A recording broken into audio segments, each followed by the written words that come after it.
Hi, BookTube. Bill Ruttenberg here at the Ruttenberg Library. I come to you wanting to do another book tag. I got tagged over at Paul's Reads and Reviews, and he tagged me with the Buried Treasure tag. And so we're going to go through, I think it's, what is it? It's 9 questions, and we're going to go through some buried treasure here in the upper room.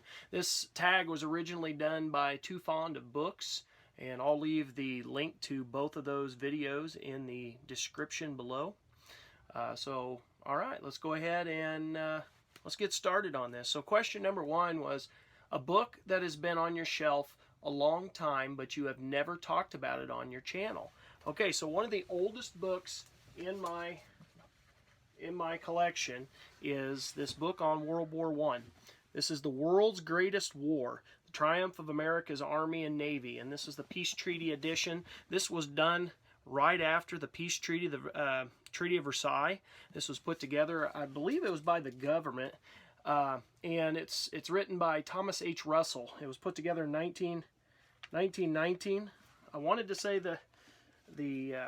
it had stuff on, yeah, it had stuff on the treaty in the back. So this book was, when I started teaching World War I read, I don't know if I read the entire thing, but I read most of it. But this has been a gem for me in my World War I studies. I just love it. It's got great photos in it, great black and white photos.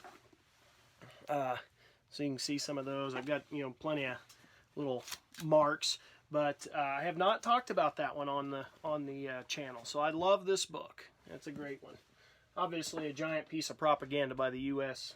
I'm pretty sure it was put together by the U.S. government. But good book. So question number 2. A book with a cover so awful, it's actually awesome. All right, so as I started doing, let's stick with this World War I theme. As I started doing my World War I unit and stuff, I learned that my adopted dad, his father, should be my adopted grandfather, was in World War I.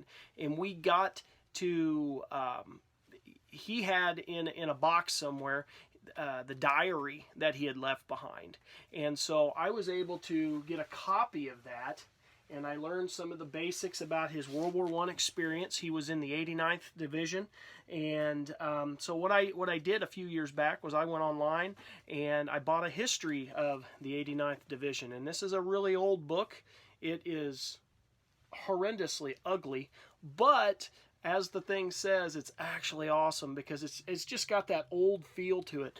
And you'll notice the thing is beat up and broken down, and I did actually take I took this history book and I read it, and as I was going through it, I took the diary right on the side, and it went like, because you always wonder, is it exactly right and stuff. So I went through and I found all the events and the days, and he was just about spot on everything that happened with the 89th Division. It was a pretty cool comparison back and forth. So there you go. There's my so ugly it's awesome. Question number 3, a book you love that you wish everyone would read. And some of you may have read these, but these are memoirs by Frank McCourt. And the first one won the Pulitzer Prize. And it was Angela's Ashes by Frank McCourt. And these books were absolutely awesome. There is a second book called Tis that goes with this, and I have it somewhere. I couldn't find it for the purposes of this video, but he also wrote another one called Teacher Man. He was a teacher in New York at Stuyvesant High School, and these are just wonderful accounts of his life in Ireland and the immigration over and what he experienced in New York City. And I just wish everybody would read these. They are awesome, and they're really good. The first time I actually read, or not read, but heard this was on an audio book, and it was absolutely fabulous at that time. So that would be one I would wish everybody would read. What a great account.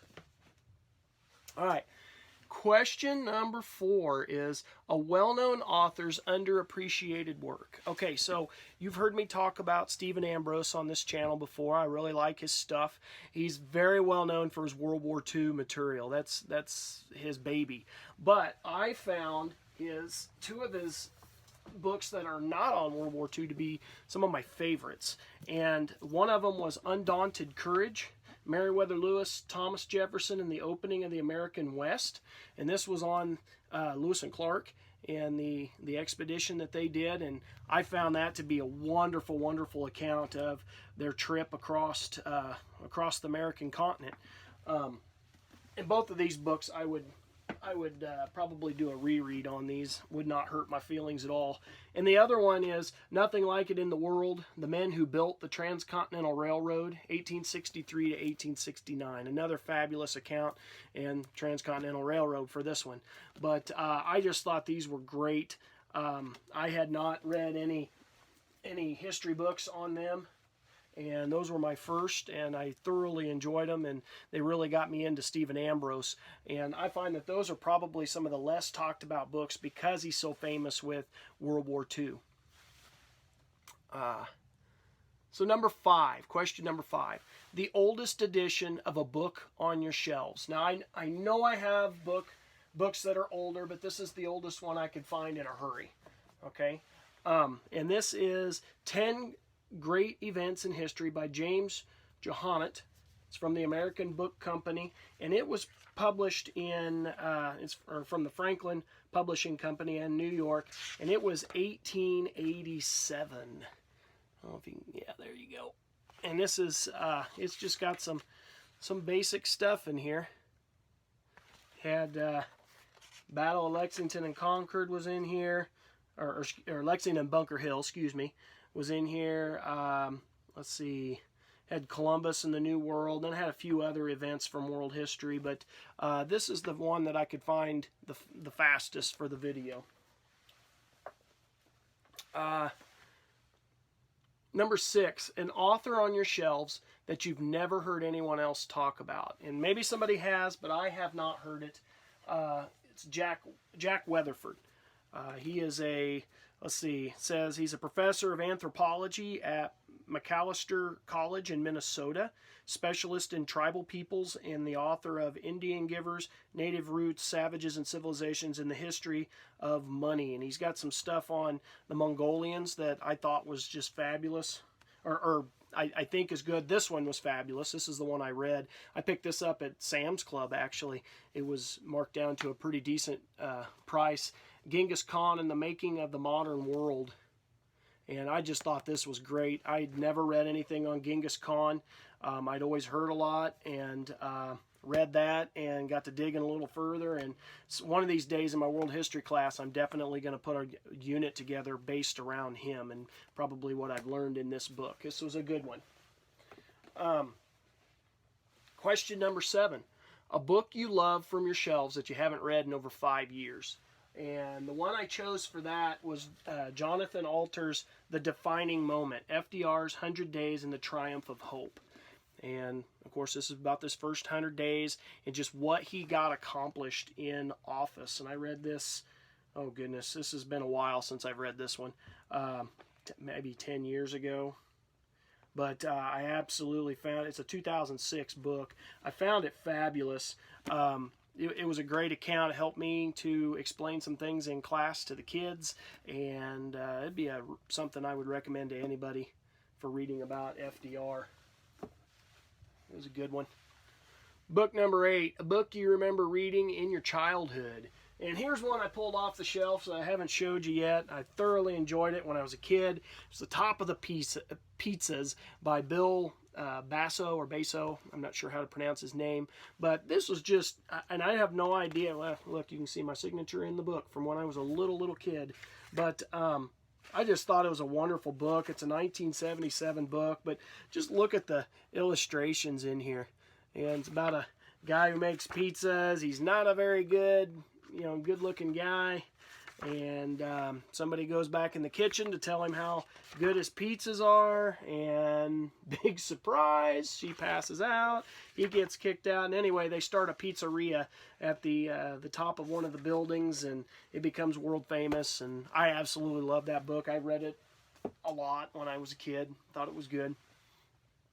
All right, last question here. A book you love from a genre you tend you don't tend to read from. And I chose, I absolutely despise self-help books, can't stand them.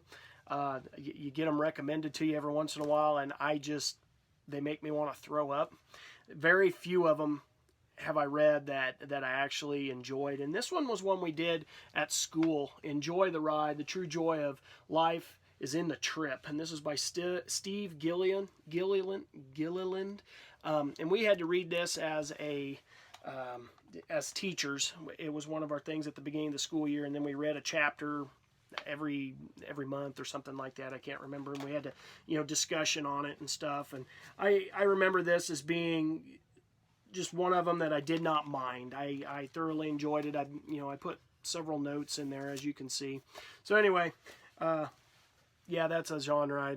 Please don't ever send me any books on self-help, even though you think I need help.